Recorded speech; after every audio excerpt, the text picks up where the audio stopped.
অসম্ভব সুস্বাদু তালের বড়া এইভাবে বানিয়ে দেখুন। বিশ্বাস করুন, যত রকমের তালের বড়া খেয়েছে তার মধ্যে সবথেকে সেরা হচ্ছে এই তালের বড়া। এইভাবে তালের বড়া বানালে ভাজার 3 থেকে 4 দিন পরেও একই রকম ফুলকো নরম এবং একই রকম টেস্ট থাকবে। ভাজার পরে কিন্তু প্রথমে নরম থাকবে, পরে যে শক্ত হয়ে যাবে তা কিন্তু নয়। তার জন্য এই টিপস বানিয়ে তালের বড়াটা বানিয়ে দেখুন, খেতে দেখবেন দারুণ হবে। আর প্রতিটা পিঠা এই রকম ফুলকো ফুলকো হবে আর নরম তুলতুলে হবে। একেবারে মুখে দিলে মিলিয়ে যাবে তুলোর মতো নরম তুলতুলে তালের বড়া। কেমন করে বানাচ্ছি দেখে নিন। প্রথমে একটি বড় বাটির মধ্যে নিয়ে নিচ্ছি ময়দা। মেজারিং কাপের মাপ করে 1 কাপ ময়দা নিলাম, আর সেই কাপের মাপ করে নিচ্ছি হাফ কাপ সুজি। দেখুন, একটা মিডিয়াম সাইজের বাটি নিয়ে নিয়েছি। 1 বাটি সুজি কিন্তু এখানে দেব না, আমি হাফ বাটি মতো সুজি দিলাম। আর এর সঙ্গে মিশিয়ে নিচ্ছি অল্প একটু চালের গুঁড়ো। যতটা সুজি নিয়েছি ঠিক ততটাই দিচ্ছি চালের গুঁড়ো।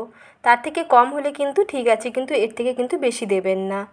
তারপরে এর মধ্যে দিয়ে দিচ্ছি পাকা তালের পাল্প কিংবা তালের পিউরি। আর তালের পাল্প কী করে রেডি করবেন তার ভিডিও কিন্তু অলরেডি চ্যানেলে দেওয়া আছে, দেখে নিতে পারেন। খুব সহজ পদ্ধতিতে টিপসগুলো শেয়ার করেছি। আর এর সঙ্গে মিশিয়ে নিচ্ছি চিনি। তালটা এখানে খুবই মিষ্টি, তাই চিনিটা একটু অল্প দিলাম। যদি তালটা একটু তেতো ভাব থাকে তাহলে কিন্তু চিনির পরিমাণটা একটু বাড়াতে হবে। তারপরে একটি চা চামচের মাপ করে হাফ চামচের একটু কম দিলাম লবণ, আর দিচ্ছি হাফ চামচ মৌরি। এখন সব কিছু উপকরণকে ভালো করে তালের পাল্পের সঙ্গে মিশিয়ে নেব। প্রথমে কিন্তু এখানে জল দেওয়া যাবে না। প্রথমে তালের পাল্প দিয়ে সব কিছুকে ভালো করে মেশাবেন, দেখবেন মেশানোটা প্রায় হয়ে যাবে। তারপরে সামান্য অল্প অল্প করে জল অ্যাড করবেন। জলের বদলে দুধ দিয়েও মাখতে পারেন, তবে দুধ দিয়ে বানালে কিন্তু ভাজার সময় এগুলো তাড়াতাড়ি কালার চলে আসবে, অর্থাৎ একটু কালচে কালচে হয়ে যায়। তবে জল দিয়ে মাখলে কালারটা কিন্তু বেশ সুন্দর তালের মতন থাকে। তালের বড়ার যে অরিজিনাল কালারটা আসবে সেটা কিন্তু জল দিয়ে মাখলেই হবে। দুধ দিয়ে মাখলে কিন্তু তালের বড়াগুলো একটু কালচে হয়ে যায়, ভাজার সময় তাড়াতাড়ি লেগে যায়।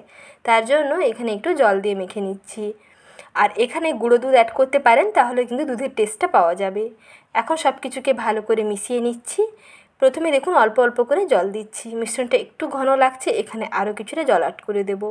এখানে জল দিয়েছি যেই কাপের মাপ করে ময়দা নিয়েছিলাম সেই কাপের 3/1 ভাগ জল দিয়েছি।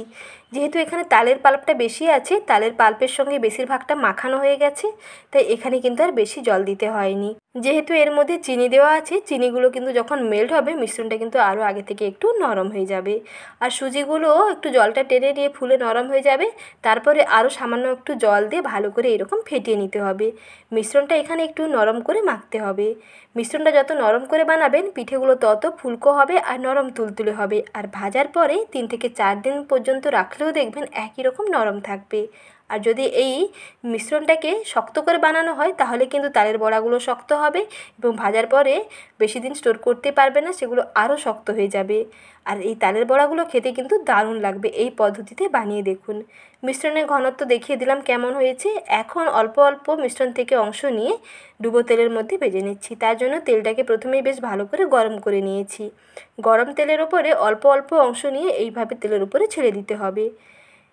তারপরে মোটামুটি 1 মিনিট মতন অপেক্ষা করতে হবে। 1 মিনিটের মধ্যেই দেখবেন একটা সাইড হয়ে যাবে আর এগুলো তেলের উপরে ফুলকো হয়ে ভেসে উঠে আসবে। তারপরে 1 মিনিট সময় নিয়ে ভাজার পরে অপর সাইডটাকে উল্টে দিতে হবে। দেখুন এগুলো কতটা ফুলকো হয়েছে। তেলে দেওয়ার পরে এগুলো কত সুন্দরভাবে ফুলে টইটম্বুর হয়ে গেছে। এখন উল্টে পাল্টে অপর প্রান্তটাকেও ভেজে নিচ্ছি। এইভাবে চারিপাশটা বেশ সুন্দর করে ভেজে নিতে হবে। আর এই অবস্থায় গ্যাসের আঁচটা একটু কমিয়ে দেব। প্রথমে হাই হিটে থাকবে, তারপরে বড়াগুলোকে তেলে দেওয়ার পরে ভাজার সময় কিন্তু মিডিয়াম আঁচে ভাজতে হবে। মিডিয়াম টু লো ফ্লেমে একটুখানি সময় নিয়ে ভাজলে ভেতর থেকে খুব সুন্দর ভাজা হয়ে যাবে।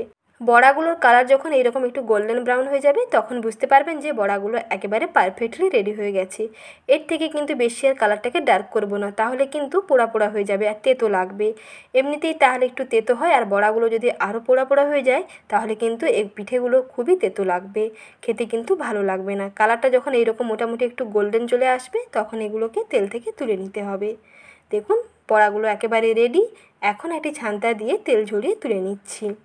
গরম গরম পরিবেশন করে ফেলুন তালের বড়া। খেতে কিন্তু দারুণ লাগবে। ওপরটা যেমন মুচমুচে হবে আর ভেতরটা তেমন সফট হবে। যেমন ফুলকো ফুলকো হবে, নরম তুলতুলে হবে, তেমন টেস্টি হবে। আর এই পদ্ধতিতে একবার বানিয়ে দেখুন। একদিন বানিয়ে আপনি 3 থেকে 4 দিন রেখে খাবেন, একই রকম নরম তুলতুলে থাকবে। বড়া ভাজার পরে কিন্তু একটুও শক্ত হবে না। প্রতিটা তালের বড়া এই রকম তুলতুলে নরম হবে আর ফুলকো হবে, খেতে দারুণ লাগবে। আর আজকের এই সহজ রেসিপিটা দেখলেন, এই পদ্ধতিতে একবার বানিয়ে দেখুন, পিঠে দেখবেন পারফেক্ট হবে। রেসিপি ভালো লাগলে লাইক, শেয়ার এবং সাবস্ক্রাইব করবেন। ভালো থাকবেন, ধন্যবাদ।